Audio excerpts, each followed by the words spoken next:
Hi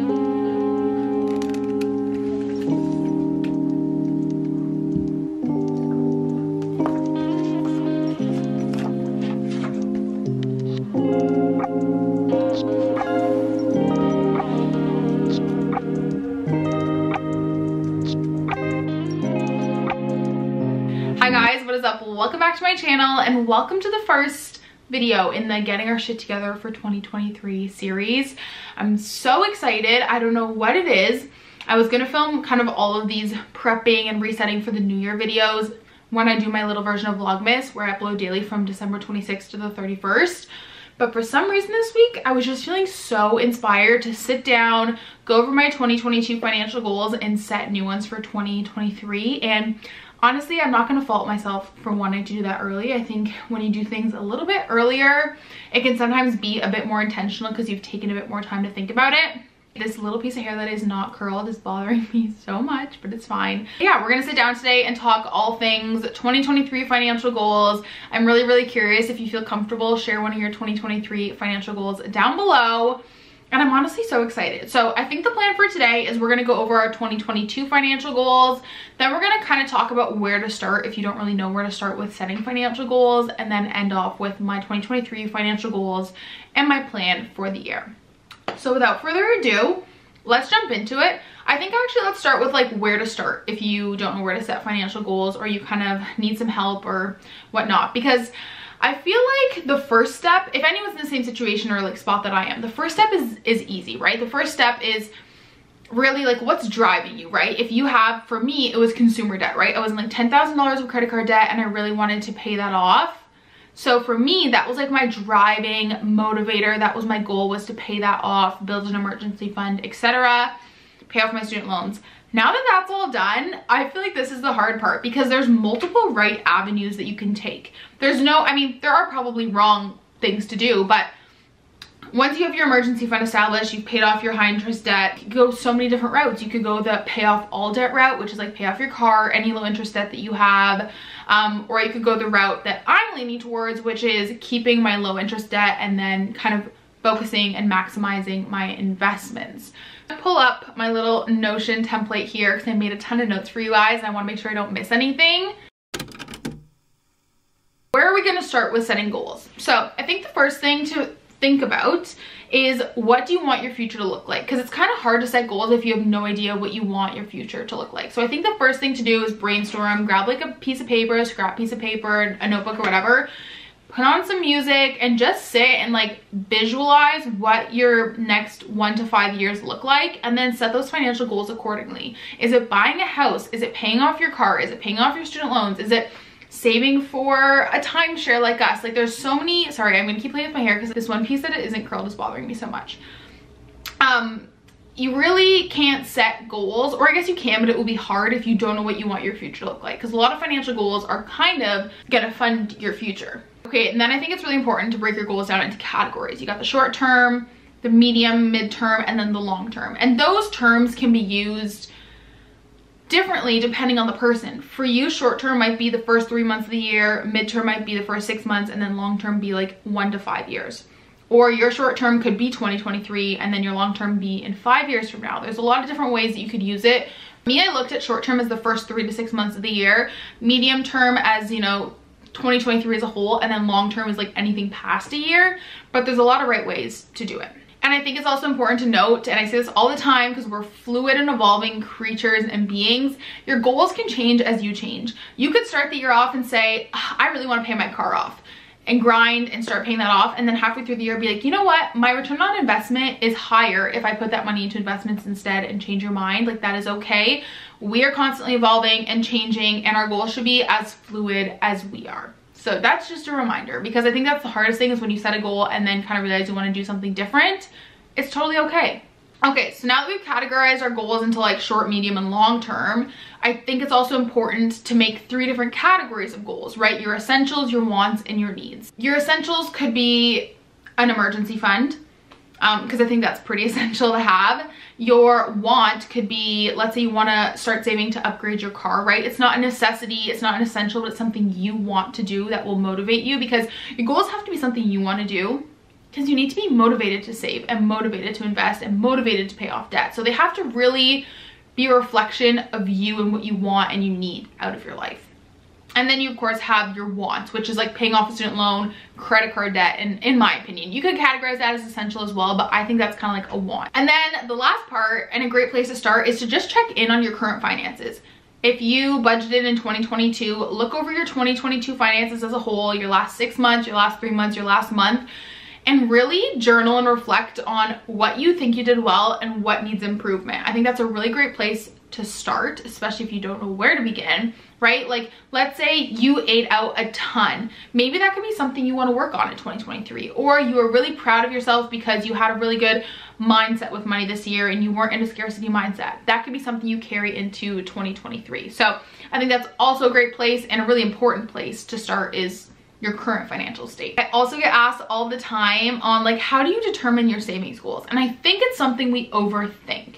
Literally take the amount you want to save by how long you have to save for it, and that's how much you need to save monthly, weekly, bi-weekly, etc. Let's say you want to buy a house in 2 years with your partner and you guys want to save $20,000 for your down payment. $20,000 divided by 24 months is $833 a month. Divide that by the two of you, it's like, can't do the math, 400 something bucks a month. There you go, you have it. It's time to reflect now. Not everyone is gonna have financial goals for 2022. Maybe it's something you're just getting into and that's totally okay. This is the time to reflect on your budget. And if you didn't budget in 2022, it's also okay, because guess what? You have a credit card statement and debit card transactions. Go through all those if you don't have a budget set up. And like I said, see where you wanna improve and see what you're happy with. Pulling out my 2022 journal. I always do this, I hold my coffee and I don't drink it. So funny because I was like looking back and reflecting on my budget and like my yearly, I have like a yearly spreadsheet for the year with the budget spreadsheet that I buy on Etsy, which I always have linked down below, by the way. It's not my spreadsheet. People think that all the time. It's not mine. It's just one that I bought and I love. But I was like, where did my money go this year? And it was just such an expensive year, and that's totally okay. It's life. But I was just like, wow. Renovations, taxes, property tax, all that. It just added up so quick, vet bills. Anyways, long story short, 2023 is the year of saving. So financial goals for 2022. The first one was save at least $10,000 and save AdSense paychecks in full. I did the $10,000 part. That was my emergency fund. And then save AdSense paychecks in full. I did not do that because, I mean, 2 months into the year, I ended up going from full-time to part-time at work and I needed to supplement my income. That's fine. I definitely worked on having a better mindset with money. I feel like I did a really good job at that this year. Definitely was better too about not buying random house shit and just upgrading items we already had. Did have a home renovation like savings fund, sinking fund with money in it at all times, and we still do for like, you know, home decor. If a dining table were to go on sale, you guys know we love to buy things used, so it's really important to have money set aside because used things just come up all the time and you can't really plan for it. Work on separating credit card spending, business, personal, and joint. We were really good about that this year, especially business and personal. When you're bored, don't go shopping, do activity and movement. I definitely feel like I'm getting better at this. I'm not perfect, no one's perfect, but I'm getting better. Have a 5-figure earning month. I did have a few of those, and then I did make 6 figures this year, but I'm not like gonna sit here and talk about that because I feel uncomfortable about it. So anyways, those are my goals for 2022 for my finances. And now let's jump into my 2023 goals, which I'm really, really excited about. Let's do it. Like I said, I really want this year to be about saving and investing, and it's so funny because I feel like especially with financial goals, it's always big things. Paying off your student loan, having an emergency fund, it's all these big goals, but I really want to have just, I think, a lot of smaller goals this year. I'm really motivated by small goals, and I don't want to overwhelm myself with a bunch of big goals. So I definitely think that my goals will be evolving and changing throughout the year, just as I am, honestly. This is what I have so far. So the first one is to max out my TFSA, which the 2023 contribution limit for your TFSA is $6,500. I'm really in a phase of my life where I am prioritizing my future self. Yes, Matt and I love to go to Disney, we love to go on trips and all this stuff, but I really want to focus this year on setting my future self up for success, and ultimately setting mine and Matt's future up for success is also setting up our future kids for success and all those things. So I definitely want to be an investing queen this year. So my next one is to save up for one big purchase. I talked about this in my December budget with me. I'm not really sure what it's gonna be yet. It honestly depends, like, and this sounds so silly, but if Matt proposes, and I don't mean that in like a, like we're on a crunch, Matt, like do it. I just mean that I think it'll kind of change the trajectory a little bit depending on when that happens. I do know that this year I want to just do something for us. I feel like, I mean, the renovation was definitely for us, but I want to just do, like I said, something for our future self. And so we are very heavily considering buying DVC. And if you guys don't know, that's Disney's timeshare. We just have discussed it very in depth, and we're Disney people. We will be going at least once a year, probably for the rest of our lives. We plan on taking our kids there, and so we'd love to buy it now while we don't have the kids, right? Like, well, we have Stella, but our money, we don't have kids that are, you know, we're buying diapers and all that stuff. We're like, it's just the two of us, and now is the time where, like I said, we can really set ourselves up for success. And so if we were to do it, we definitely want to do it in the next few years. No, I'm a big type A person. I'm a big planner. I know what's happening probably within the next year, I would hope. I don't know. We're not in like a rush, but you know what I mean? And I want to start saving for that because I feel like I see so many videos and everyone says their biggest regret is like not saving for a wedding sooner. And you guys know we don't want anything big. We don't even know if we want a wedding. We honestly are very heavily considering eloping. But I just want to be ready when that time comes. I don't want to like get engaged and the first thing I think of is like, how am I going to afford a wedding? So I think it's really smart. It's kind of like saving for a house. You know, you start doing it before you have one. So that's why I wrote one big purchase, because ultimately, depending on when we get engaged, we will start saving for that. I don't think you should ever rely on other people's contributions. Like, if people want to contribute to your wedding, that is so kind and considerate, but I feel like you shouldn't go into it being like, our parents are going to help us, because who knows, they might not, and that's totally okay. You shouldn't ever like go into it with like, it's fine, we don't need to save because like our parents are going to help us. You know what I mean? Like, if they want to out of the kindness of their heart, that's fantastic, but you should never rely on that unless you've had that conversation before, obviously. But that's why I put one big purchase, just because I don't know. And Matt and I talked about it the other day, actually, like what our timeline would be, just so I could kind of get a sense of like, if we were to get engaged today, let's say, when do you want to have a wedding? Matt said 2 years and I'm thinking like 1.5. So we're pretty much on the same page about that. But I think these are important conversations to have, especially as it comes to money. And yeah, I just don't think it's ever too silly to start saving. So I'm gonna kind of think college is more of like a general savings, like short-term savings, 2023 goals, but we're just not sure what the purchase is gonna be ultimately yet. Only time will tell, but I think it's important to save. The money's there for whatever we want to use it for. That was so long, I'm sorry. Okay, the next is to find a good business payout routine / model. So I actually have a meeting with my accountant tomorrow to discuss this, because right now I have a good system going. So I get my corporate paychecks every 2 weeks, and those cover pretty much just my bills because I'm part-time. And then my AdSense pays for all of my spending, groceries, etc., and then the rest just goes right into savings. And then all of my brand deal income, you guys don't ever see that. That just stays in my business bank account, and I have a whole separate situation going on with that. And like, I save it, pay off business expenses, etc. But I'm wondering if I want to transition to just like paying myself like a salary, quote unquote. So giving myself a paycheck every 2 weeks. It's gonna get so confusing. I don't know why I'm like talking about this online, because I also get confused. I'm gonna figure that out this year, and that's my plan, is to like go into the year with like a good model, or even like after Q1, just go into it with a good model and payout routine. The next is to keep my mindful spending mindset. You guys know I kind of steered away from like the strict budgeting categories. Obviously, that's not going to work for everyone. When I was first starting out with budgeting for the first year, I was pretty strict. I had those every dollar little category lines, but now I just don't work well with a restrictive like mindset / like, I don't know, just like very categorized spending. I prefer to say, as a whole, this is how much I'm comfortable spending every month, because every month is so different. Things come up. I don't know. Let's say I want to go see Thomas Rhett, and you know, I didn't budget that into my amount.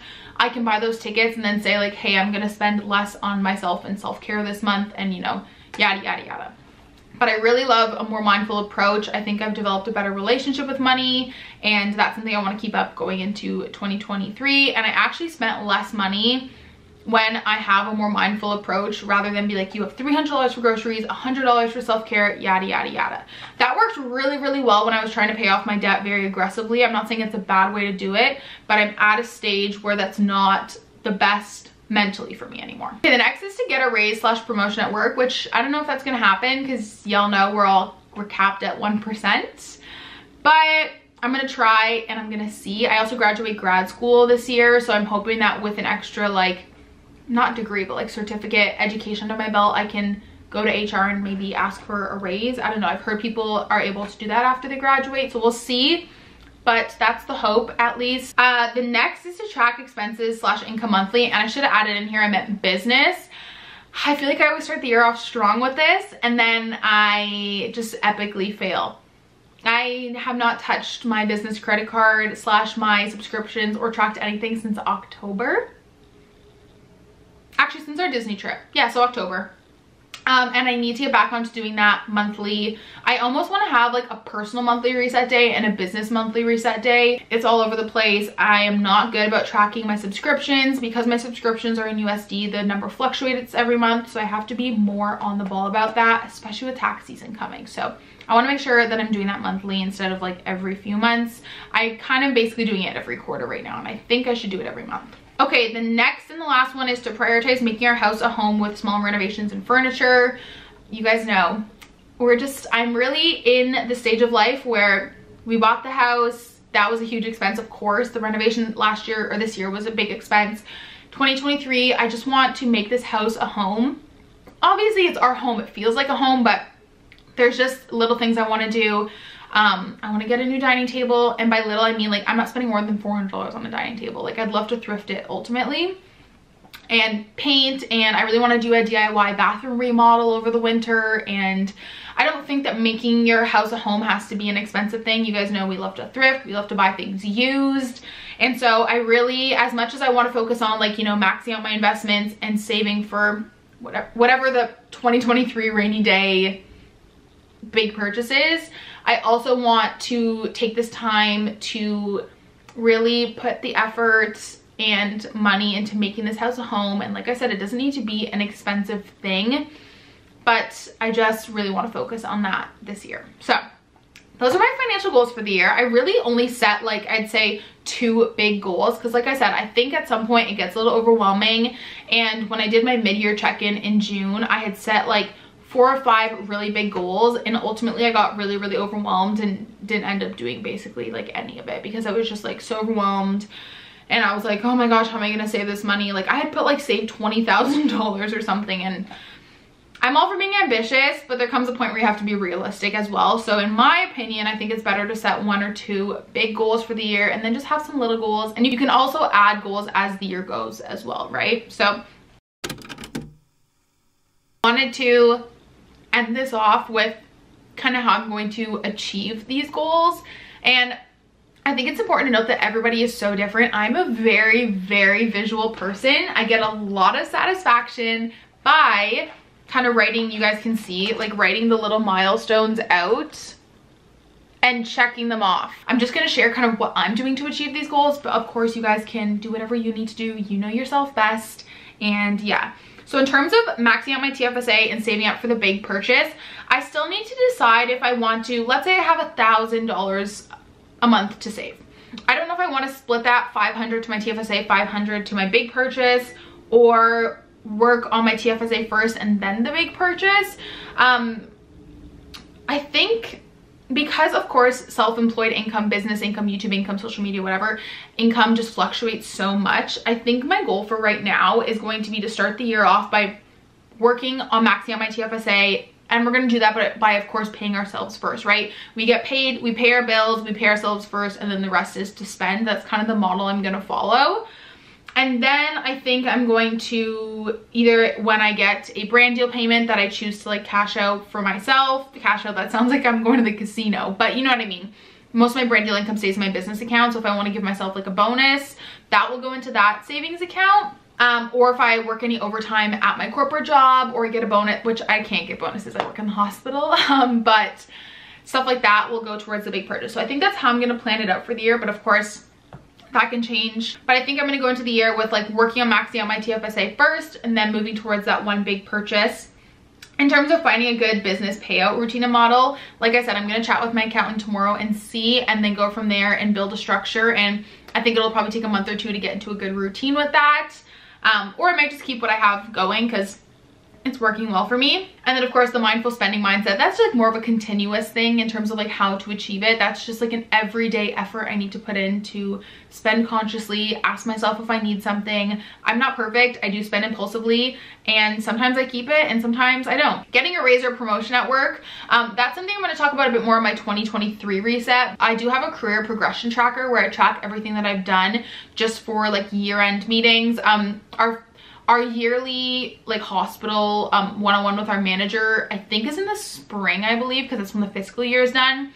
But I do have a career progression tracker on Notion where I track everything that I've done, any feedback I've gotten and how I've worked on that, etc. So that I can kind of take that evidence with me when I ask for a raise or promotion. But I think I'm going to wait until I'm done school. Expenses and income monthly, that I'm going to just do by having a good business monthly reset routine. So like I said, spending an hour or two, maybe a few, depends how many expenses I had for the business, on like a Sunday morning, and you make it fun. You have a coffee, maybe it's like, that's when you get Starbucks, when you have to do your year-end or month-end reporting. Light a candle, set the vibes, put on some music, and go on your QuickBooks. And I love QuickBooks because a lot of it is automated. This is obviously not sponsored, but I love it because it's all automated. It pulls my credit cards and I just have to categorize everything. And of course, prioritize making our house a home with small renos and furniture.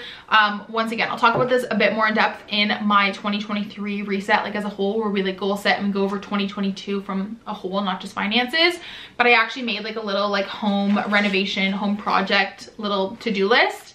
And that's something I'll talk about with Matt, and that's kind of where the small goals come into play, right? So if we sit down and we're like, hey, we really want to focus on getting a new dining table, we will save up for it and then start looking for one. So that's, once again, something kind of continuous throughout the year that I'll be working on and gives me some small goals to work towards. So those are how I'm going to achieve my financial goals for the year, and of course keep up like my monthly budgeting and tracking my expenses and whatnot.